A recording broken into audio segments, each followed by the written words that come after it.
Ինձ շատ մայրիկներ գրում են, որ երեխաները չեն ուզում իրենց հագից հանել գիշերազգեստները։ Քանի որ դրանք փափուկ են, հարմարավետ ու աչք շոյող գույներով, Հասմիկը 3 բալիկի ծնվելիս մի քանի տարի գտնվելով մայրական խնամքի արձակուրդում, որոշեց հիմնել բիզնես, կիրառել իր դիզայներական հմտությունները, միաժամանակ օգտակար լինել մայրիկներին, առաջարկելով տեղական արտադրանք։ Կարում ենք միայն մանկական գիշերազգեստներ, նաև վերջին շրջանում կարել ենք մայրիկների համար նախատեսված գիշերազգեստներ, մամաբալիկ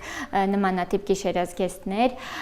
ունենք մոտավորապես 10-ից 15 մոդելներ։ Կարում են բնական շնչող գործվածքներից, բամբակից ու բամբակային խառնուրդներից, որոնք հարմար են նույնիսկ ամենազգայուն մաշկ ունեցող երեխաների համար։ Մոդելները նախագծում են այնպես, որ չունենան կոշտ կարեր կամ սեղմող դետալներ, որ երեխաները հանգիստ քնեն ու ազատ շարժվեն։ Մեր գիշերազգեստների առավելությունը նա է, որ երեխան կարող է նաև հագնել տանը որպես տնային հագուստ։ Իմ աղջիկները օրվա մեջ հիմնականում, եթե տանն են, օրինակ շաբաթ-կիրակի օրերին, հիմնականում գիշերազգեստով են անցկացնում ամբողջ օրը, քանի որ փափուկ է, հարմար է, չի կաշկանդում երեխայի խաղը։ Վաճառում են առցանց առաքմամբ նաև Հայաստանի սահմաններից դուրս, ներկայացված են 3 խանութ սրահում։ Ամերիկայից ենք ունեցել պատվերներ, Ռուսաստանից շատ պատվերներ,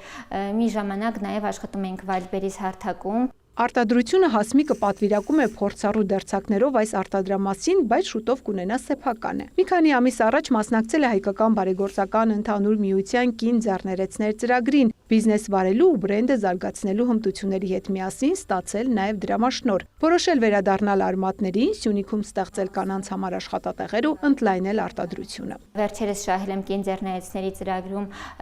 դրամաշնորհ եւ որոշել եմ ստեղծել իմ արտադրամասը, որը շուտով կլինի արդեն Գորիսում, Գորիս քաղաքում։ Մայրիկների դրական արձագանքներից ոգևորված մտածում է գիշերազգեստների իր փոքրիկ անկյուն ունենալ նաև արտերկրի հայկական խանութներում։ Ծաղկանուշ Միրզոյան, Դավիթ Մաչկալյան, լուրեր։